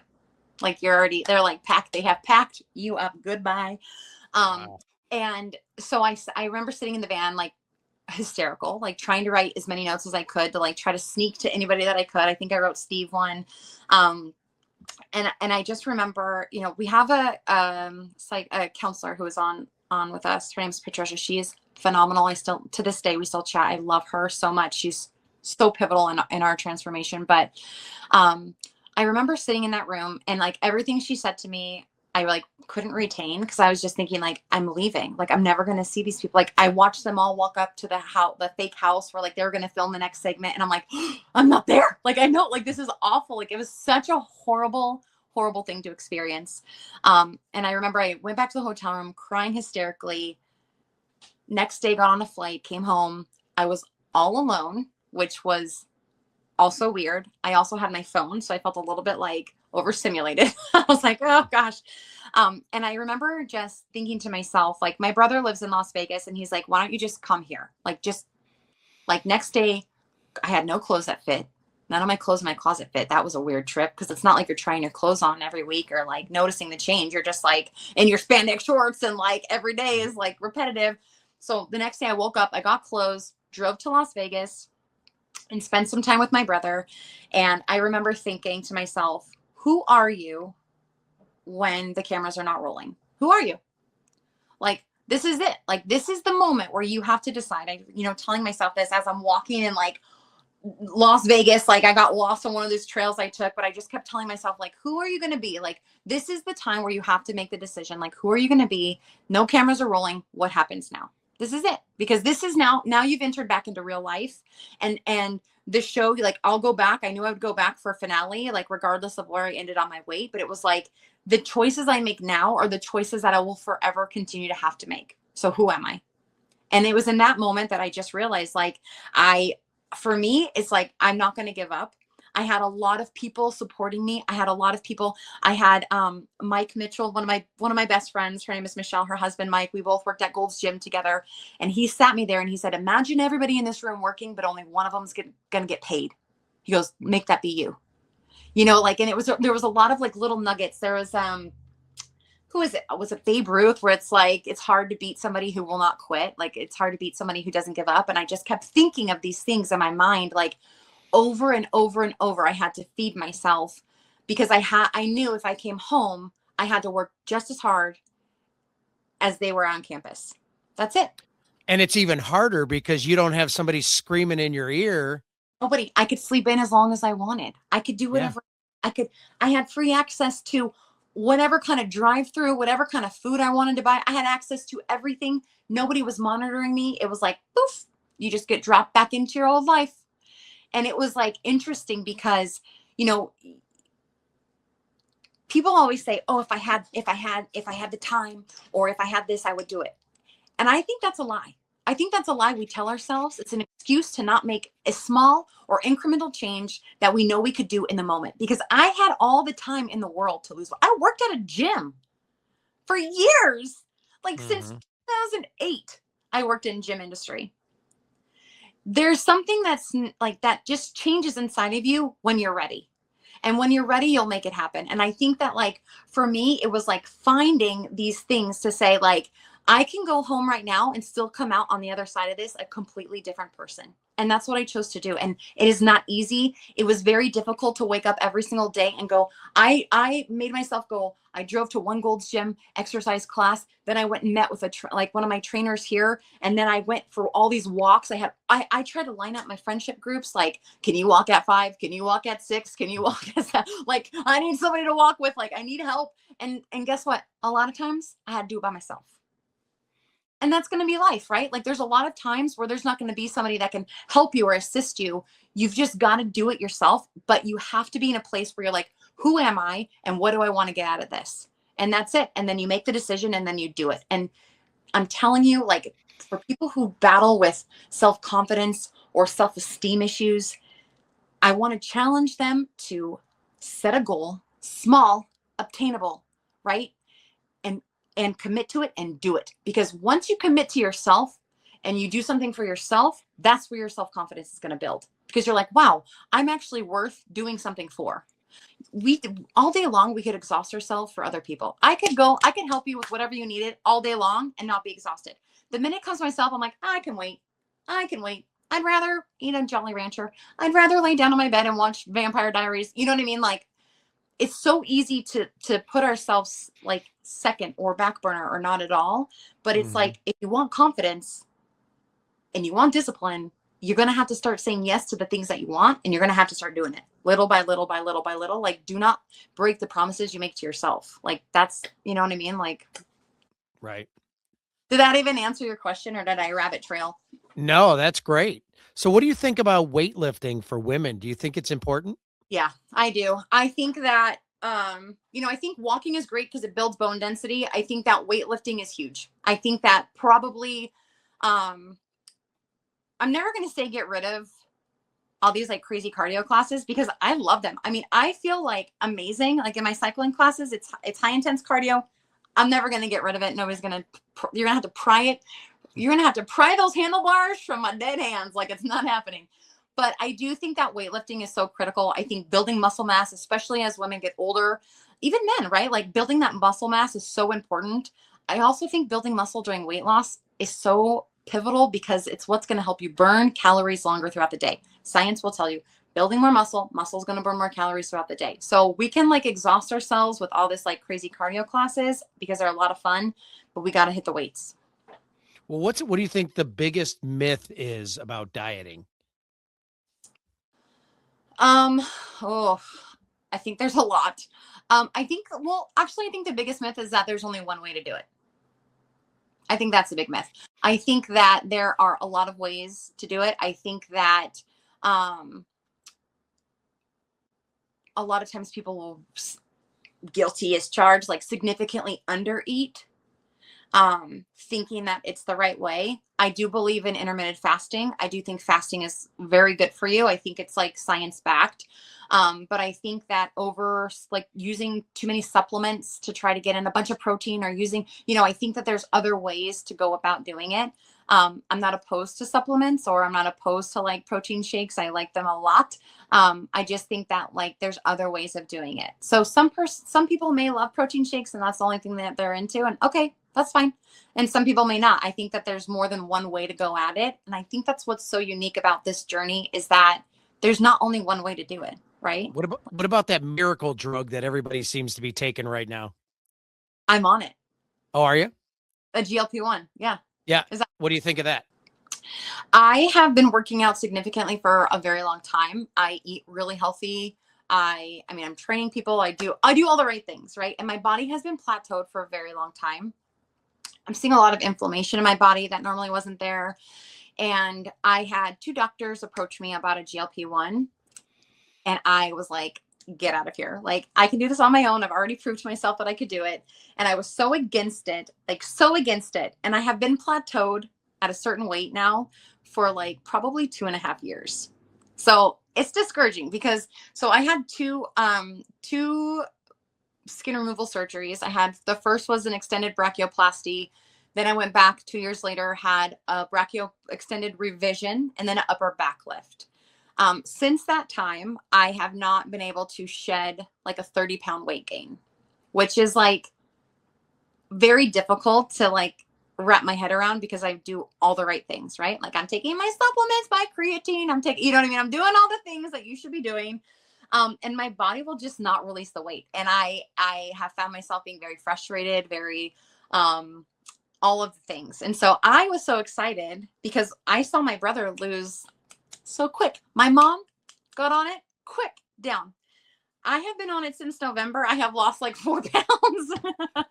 So I will tell you this, it's not a miracle drug. It's not a miracle drug. I think that it is a tool, just like anything else. I think it's a tool. I think that I'm not a doctor or a scientist. I don't know if people will have to be on it forever. My guess is that anything that you use to aid in decreasing your appetite is something that you'll probably have to maintain, because once your appetite comes back, if you don't have the behaviors in place, you're probably going to start eating like you were before. So I think it's a tool. I think that anything that somebody can do to help them get from, you know, being at a really unhealthy weight lower. I think that what I have found, it's funny because like, if you would have asked me even like 7 months ago, I'd have been like, oh my God, it's trash. Like I would have been so against it. Like I would have been against like weight loss surgeries. I'd be against all these things. But to be honest, like since I've had, you know, when I first started losing weight, like obviously you saw, like we lost 8 pounds, 6 pounds. Like, I mean, we're dropping. I continue to drop after the show. But since these like last couple of years where I'm like, wow, like I'm older lady now, I'm an old lady and my body doesn't function the way it used to. And my body does not want to release weight, like regardless of what I do and my water intake and all the things that they tell you to do. And so it's kind of like, I understand like a different type of struggle now. And I think that nothing will ever replace you having to build healthy habits. So a GLP-1 injection, weight loss surgery, you're still going to have self-control, and you're still going to have some type of discipline in place. It's never going to eliminate you having to do those things. However, I think they're tools that can be used to really help a lot of people. I heard a doctor was on, I don't know, some news show. I think it might have, I might have heard it even this week. He was talking about that. And then the reporter argued that, well, once they're on it for life. And he said, well, people struggle with obesity and healthy living. That is a lifelong thing that they have to deal with anyway. Yeah. And his argument made perfect sense, where, you know what, maybe you have to be on it your whole life, but it's not necessarily a horrible thing, because, yeah, you know, without it, they have another problem they have to deal with. Yeah. So I think it's truly individual. I think I have seen, so when this first started coming like hot and heavy, you know, I was like, ooh, like, you know, of course, like the old me is like, anything to help a quick fix. Like, I love it. I love a quick weight loss. I love a quick answer, a quick result. But I was reading all about all of the negative effects, right? Like I started reading about like it causes cancer and it causes like stomach. You're going to be constipated. You're not going to be able to like empty your stomach, paralysis, like, which these are true things, right? Like in the clinical trials, these are a big thing. I think what happened is that I started seeing my brother's success, and he didn't have any side effects at all. And I'm like, well, that's weird. Like everybody that I've like seen online, right? Like, cause Instagram's like, Instagram's the source of truth. No, but I started to say like, okay, so maybe I just need to do more research for myself. Like before, you know, like I had two doctors, I had my gynecologist, I had my GP recommended for me. And, oddly enough, my gynecologist did not recommend it to me for weight loss. She thinks that the inflammation in my body, like it would significantly change that. I don't take it with a grain of salt. I don't know. I don't know. Again, I didn't like do enough. I'm not a doctor, so I don't know. But I will say that once I kind of pulled my head out of like all of the negative things about the drug, I started to really kind of dive into like people with like lymphedema and lipedema, and like how it's like really helping with their inflammation. And I started seeing how like what it's all using. I'm a big fan of like research. So I love digging on like Lilly Direct's website, because it'll tell you all the clinical trials that it's going for. And so I watch like wow, they're trying to use this drug for X, Y, and Z now. Wow, they're actually trying to like use this drug for like, I mean, outside of metabolic diseases, right? Because like, Hmm. so that was like a big thing. Oh, it's for diabetes, not for fat people. Well, guess what? Obesity and diabetes are both metabolic diseases. So like, it's not far fetched to think that something that works for a metabolic disease over here may not also work for a metabolic disease on this. Like, it's like, it makes sense to me. Um, but just seeing kind of the evolution of this drug, I'm like, I don't know, like it kind of changed my thought on it. I also think that I could be judgy, like very judgmental, right? Especially when you've done something, oh, I did it natural. I lost weight naturally. Like, oh, okay, well, good for me, right? Like, it doesn't work for everybody. Like, it's not everybody's cup of tea.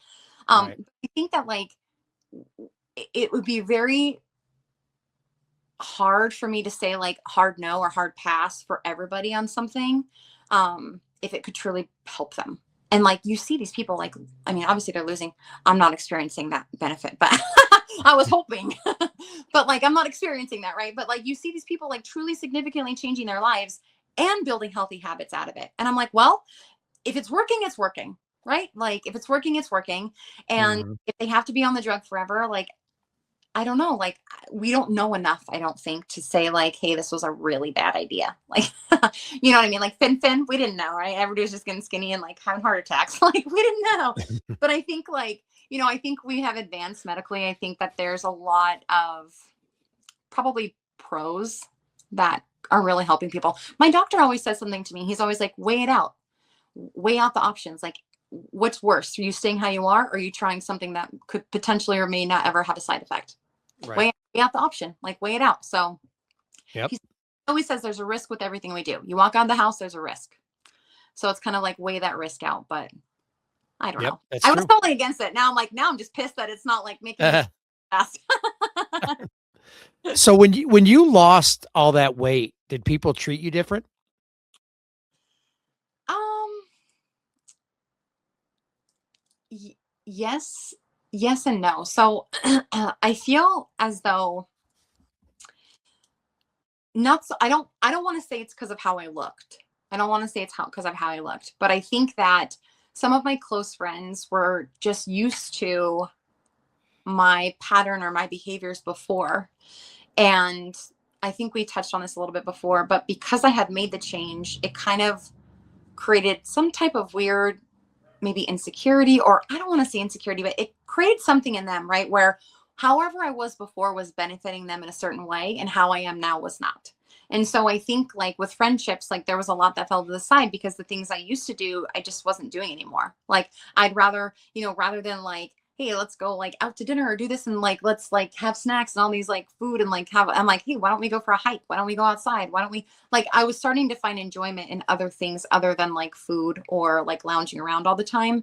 And I think, sometimes when your change doesn't serve other people, like that's where I noticed like I was being treated differently. And I think it was kind of like just kind of noticing like you have to like kind of realign your life with the people who are on the same, what's the right word, like journey, right? Like, or like enjoy doing the same things that you do, right? Like I used to love having like 45 different dinners every night, and like, okay, so like I'm with people that enjoy that too, right? Or foodies or whatever they say, like, but now it's like, hey, I like going on hikes, and like my foodies don't want to do that. So now it's kind of like, well, I have to like realign myself to like what's going to serve me.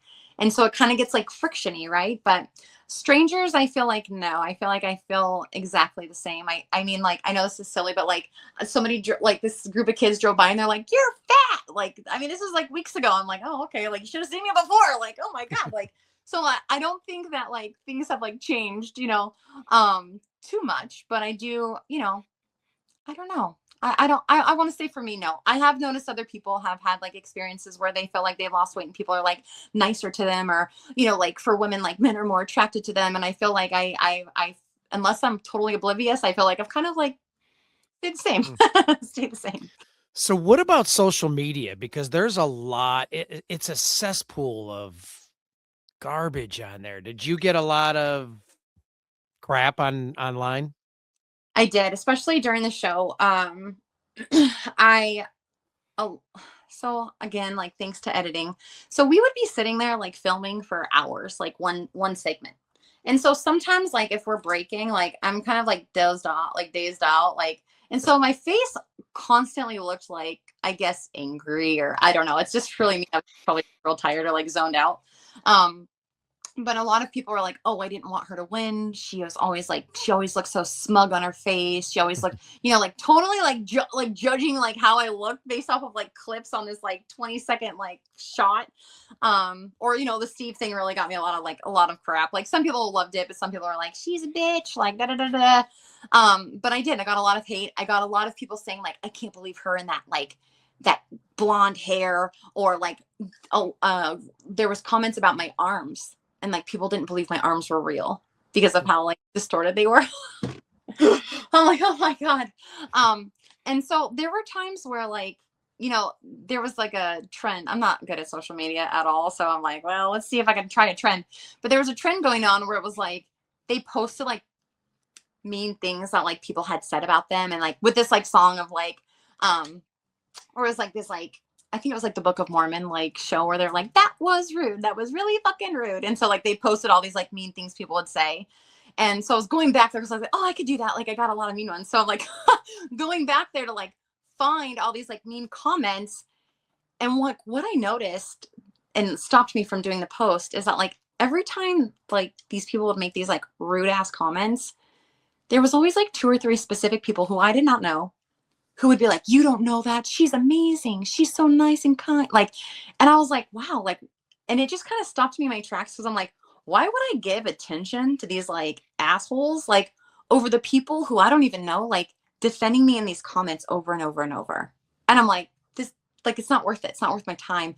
But yeah, I think that there's a lot of people out there with really big opinions, who are, keyboard warriors. And probably if you were face to face with them would not have the balls to tell you any of the things that they say online. And I don't know. I think like it stings. It never feels good to like be made fun of, or for somebody to like call you names or like think one thing about you when you're like, I'm actually really nice. You know what I mean? Like it's like hard to swallow sometimes. But I also think that, especially now, and especially with like politics, is like watching these people who I'm like, oh my gosh, like all of these people are losing their minds, and like they have no, like they're not even educated on a topic. And so it just kind of like reminds me of that, of like, I see people making these like horrific, crazy comments daily about people that they don't even know, off of something that they saw that maybe wasn't even real. And I'm just kind of like, oh, so it's like, yeah, it's out there. But I also think like constantly reminding myself to like shift your mind. Like I'll get comments all the time. How much weight have you regained? How much weight? Like if people like, even right now, like telling them on like GLP-1, I was like, well, I wasn't really going to say like all that, like to people online, because they're cruel. Like people they have their own opinions and their own things. And I'm just like, oh my gosh, like I wish I had that kind of time to like sit there and troll on people's like pages, or like, but it takes a really special type of person to sit there and consistently dish out negative comments or discouraging comments or comments to make people feel bad about themselves, right? Like it takes a very unique person to do that. And I feel like that type of person doesn't deserve your energy or your time. And so I love deleting them. Bye. Delete the comment. Delete the They're like, horrible. yeah, you're not getting airtime on my stuff. Bye.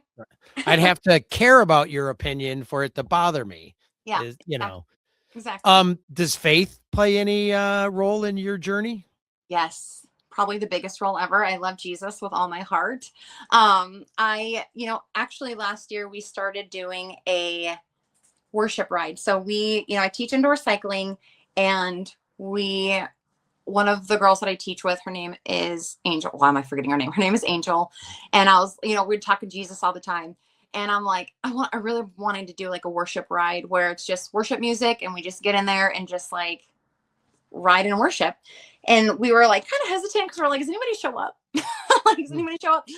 But they did. Like we packed the house, and we have done it for over a year now. I think we just did our 18th worship ride in the last year, and it's been phenomenal and exciting. And I think that for me, like grounding myself and knowing that like, one, I'm not big enough to mess it all up, right? But two, like understanding that like everything that I do is like trying to be submitted to God, and like truly believing that he is for me, right? Because I think so often it's like, oh man, God's out there like causing wars and letting this happen and babies are dying and like, why are people sick if Jesus loves us? But it's like, no, no, no, no, no. Like we're missing like something so significant and huge is like God is truly for us.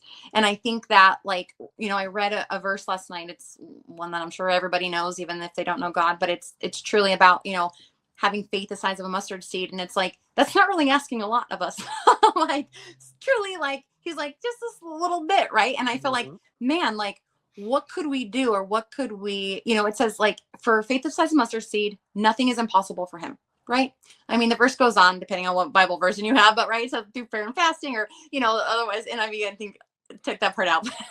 but but truly like I just I think to myself like for me at least my relationship with God and Jesus is like the most important part. It's like where I center myself always. It's like my moral compass. It truly helps me find strength beyond myself. So when I'm like I can't do this, it's like no, maybe I can't, but I know that like there's a power moving through me that's greater than myself. So like I don't have to rely on myself to do it. Like there's something else I can tap into to get me to that next stage. And that doesn't mean we're exempt from a human experience, right? Like we're not exempt from that human experience, but we have kind of like what's the right word? Maybe like an advantage, like a special advantage. That's access to everybody. Everybody has access to it, So Mhm. I like it. yeah, It's also very important to me.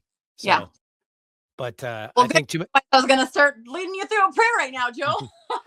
I think too many people are winging it right now. And my pastor, I love this saying.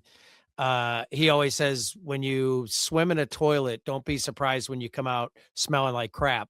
Yeah, yeah, And yeah, that's that cesspool of life without God, and yeah, you yeah. will come out smelling like crap, and you can't So, be surprised. But um, we, there. One of my pastors was talking one time about dabbling with like compromise.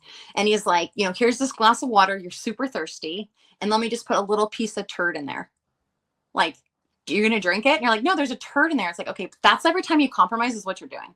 Like yep, you're just kind of allowing yourself to like continually compromise in areas that, we know better, but I'm glad to hear that. Listen, I would have led it to Jesus right after you after it ends, but yeah, I've been there. I've been there a long time. I used to be a Catholic, but it didn't take. So I found a good Bible based church, and yeah. I think that's it's important. I think that that's really important. Find yeah. find that you know, especially now, I don't know that you care to hear this, but especially now I think, as I get older, I feel like the most important work I can do, right, is helping connect people to God. That is the most important job that I have on this earth is like really truly helping people understand that there's a creator who loves them, cherishes them, hears them, wants the best for them. So like any way that I can do that or demonstrate like his love for them, I think that's it, right? Like connecting them to him. That's my like number one goal. And I'll It's say great. that what I see happening, right, is a lot of challenge coming up, creating that friction of like, are you going to stand true on what the word of God says, or are you going to allow your emotion to compromise what his word is saying and allow yourself to start believing compromising beliefs because it feels better and it seems right? But Mhm. there's nothing ultimate. Like his word is the ultimate, right? End all be all, like this is it. And so I feel like what's happening a lot right now is that we're seeing this opposition come against the church and the people of God. And it's coming in such a way where one side of it's like totally radical, where you're like, how are you guys not seeing that this is like totally demonic? And then there's this other side where it's so subtle. And it's like, well, don't you think it should be like this? Like, can't you just see that, like how like mean it is to not let this happen or this happen or this happen? And it's like so subtle that it's like so manipulative. But I really truly feel like because we're seeing that friction, and I think that like not to like go there, but I feel like, like even with the Charlie Kirk situation where it's like uh, any type of believer, regardless, right, of if they were Catholic, Christian, Mormon, what I saw in the body of Christ when that happened across the nations, to me was so life changing because I'm like, whoa, like this Mhm. relent, like whether you believe everything he said or not, right? I don't know if I believed every single thing he said or came out of his mouth. I don't know. But I will tell you that his dedication and his commitment to stand on the word of God, regardless of what was up against him, to the hardest group of people, I believe, to see that impact and that ripple throughout the nations, like other nations were like weeping for him. And I'm Mhm. like, holy crap, like to me, I'm just like, that is when you know, like, somebody was anointed to do something. Doesn't mean everything he said and did was the right thing, but like, man, he was anointed. And I felt like the whole body felt it when he was gone. And I Yeah. feel that type of influence, like, I don't know that I'd ever do that, because let me just tell you right now, like, when it comes to politics, I will lose my noodle and real quick have to repent, because I'll just get crazy. So it's not me, right? Like, I'm not going to be the one picking up his microphone and going to these colleges, because I will get totally like gnarly with them. But I do think that there's something inside of each and every one of us that can bring just as much impact, and maybe not on a global scale, right? Like, maybe it's like in your neighborhood, maybe it's like your gym, maybe it's your workplace, maybe it's just one or two people that are in your lives, but Right. that calling is so pivotal, and that anointing is so pivotal. And when you start to walk in that and truly allow God to move you in what he's called you to do, there is no other fulfillment in life that you will get. And like, even with my weight loss, it was like, of course you're not fulfilled losing the weight, dummy. Like, that's not like, nothing in this world is going to fulfill you more than that relationship with God. There is nothing we're going to do here to ever feel like we're done. Yep. Nothing. Because we're not. And he will continually pull us and continually change us. Like, the transformation that we want to experience is only going to come through surrender. That's it. Yeah, it's true. I'll tell you what, one of these days I want to do a podcast on the power of forgiveness, Oh, because for me, my entire life changed, and especially for my kids when I learned that. And it was funny, not funny, haha, but I was at church and the pastor was saying that he was talking about the Lord's Prayer, and he's like, this isn't really about people coming on your yard and forgiving them for coming in your yard. It's about people that did you wrong. yeah. And you have to take a deep, hard look at it. And if you can't forgive that person for what they did, why do you think God's going to forgive you for what you did? And I'm like, holy cow. Yeah. So, and at that moment, um, I forgave somebody that my kid's mom. I forgave her for all this stuff, Mm, and this weight came off me, and my kids saw it immediately. I mean, their mom and I can be in this, we'll text each other like, "Hey, what's going on with Joey?" or yeah. whatever, or if one of them does something. Not that my kids ever do anything wrong, but if Yeah. they did something and be like, "Hey, I'm gonna text your mom," but Yeah. then we used to not be able to even be in the same gymnasium together. Wow. But so one of these days, I want to do a power of forgiveness and a podcast with people. But it's very important to me, my faith. My son had a twin, and his mom miscarried. Mm, I was actually, well, let me, yeah. So she miscarried the twin, and the specialist told me that I need to prepare for a funeral. And his mom was put on bed rest, and she's like, I'm having this baby. And I used to pray I never believed in prayer. So and my daughter was born at that time. She was probably a year and a half or whatever, but I used to pray every night. I'd be like, please, God, don't want my son more than I do. Please don't want my son more than I do. And then, so, I did what every desperate person probably does. And I wanted to make a promise to God, but I wanted to make a promise that I would keep, not like I'm going to join the priesthood or something, but yeah. I'll never swear again or Yeah. whatever. I'll never talk politics. But I said, and I would pray this every night. I'd say, God, if you give me, so what I did, what I wanted to do was, I said, if you give me my son, um, I'll buy a crucifix. I'll buy a cross and wear it around my neck every day to not only remind me of what you did for, your own son. He sacrificed his own son, Yeah. but how you also gave me my son. And, so my son he was born, the specialist also said my son had something called Edwards syndrome, which is fatal in infants. So I kept praying and praying and praying. And, my son's 21. And so this is the original Love, cross, I and love. the chain has broken many times. Now I use the same chain, I used for my dog tags when I was in the service. But Oh, so I am a big believer in prayer. So, yeah. but anyway, again, enough about me. So No, I I love. could, Listen, when you do that, I mean, I don't know who like you want to be with you. My friend Angel, the one I was telling you about that does the worship rides with me, she was in a relationship with abusive relationship with her husband. Came out of it, obviously a mess.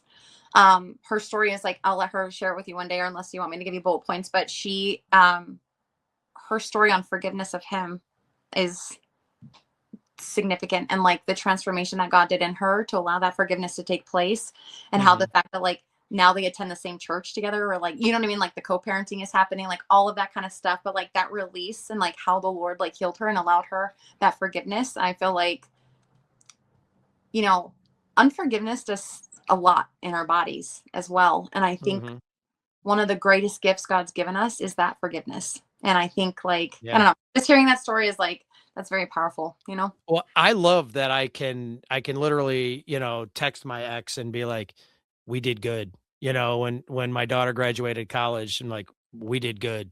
And my son he's never done anything wrong in his entire life. I love that I can text his mom, and or if we do something significant on vacation, or I take a great picture of the kids, I'll text it to their mom. And I love that I can do that. And it's all because of that day at church when I heard him, that the pastor talking. So I love it. So anyway, okay. So, but I'll let you know when I'm going to do that podcast. Yeah, let me know. All right. So I have 10 things I put down, and I just thought, real rapid fire. You just tell me the first thing that comes to mind. Okay. And you don't have to be afraid of any of this stuff. Okay. I'm a hook.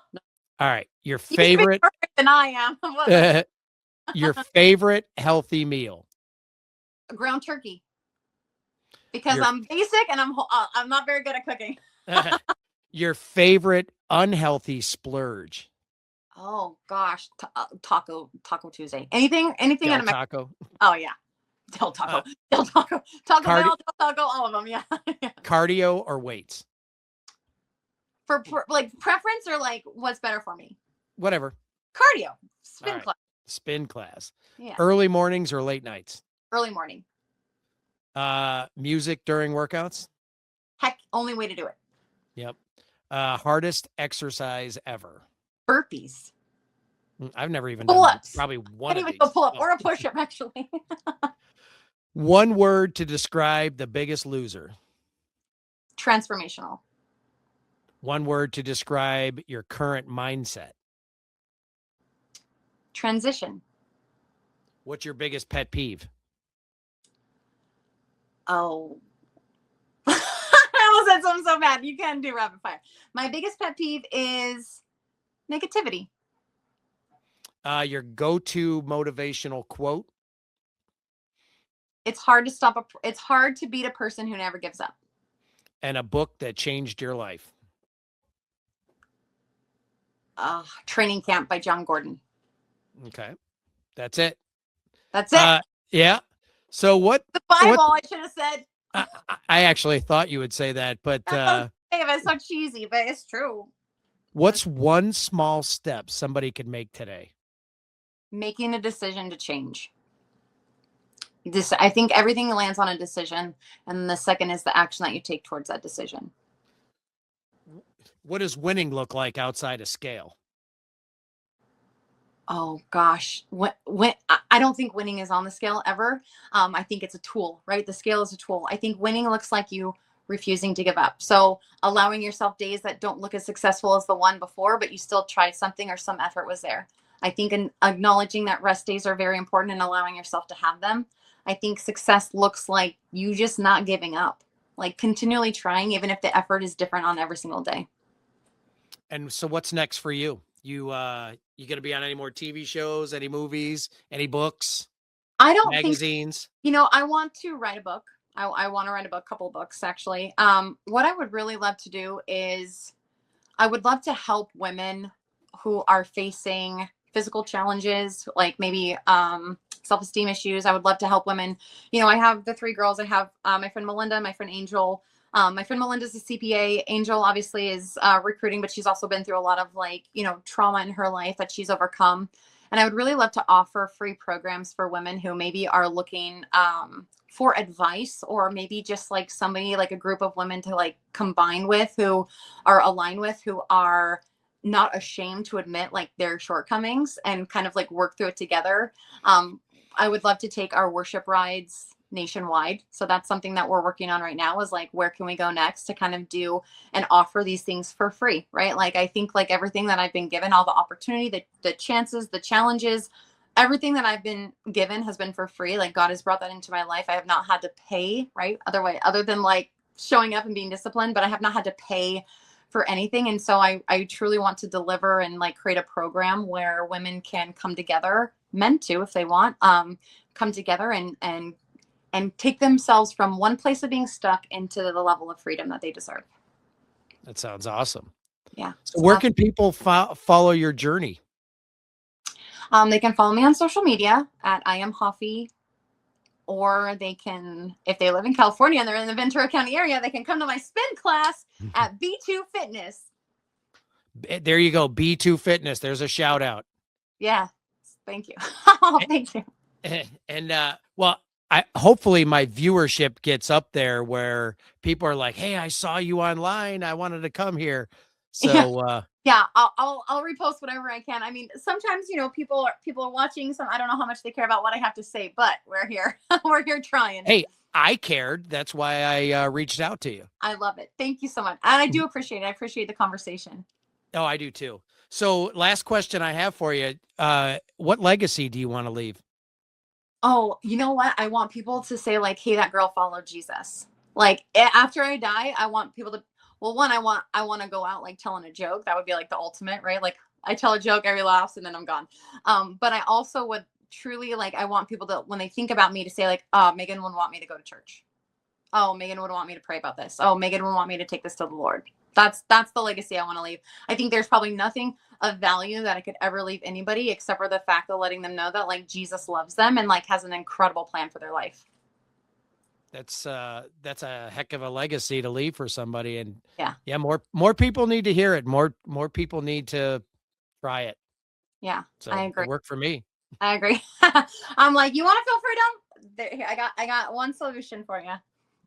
Well, I really appreciate you spending this almost 2 hours with me. I really appreciate it. So Of course, I'm thank glad you. we made this happen. Yeah, I appreciate it so much. I appreciate you reaching out and for the relationship that we've established and just for trusting me, right? Like trusting me to hopefully bring something of value. And trusting me too, that, you know, that I'm not some, I don't know, jerk or whatever. I don't get, this isn't monetized. I do this just for fun. So I love it. I love that. That's my favorite part, actually. Well, all right. Well, thanks. It was nice talking to you, and we'll talk soon. Sounds good. Thank you so much. Okay. Welcome to Just Talking with Joe Burdick, where real conversations matter. Joe sits down with everyday Americans, veterans, creators, and change makers to talk about life, hard work, patriotism, and purpose. From powerful personal stories to lighthearted banter, this is a podcast that feels like sitting on the porch with a good friend. No scripts, no spin, just talking. Whether it's a Gold Star parent sharing a story of sacrifice or a local craftsman building something by hand, Joe brings honesty, heart, and respect to every conversation. Pull up a chair, it's Just Talking with Joe Burdick.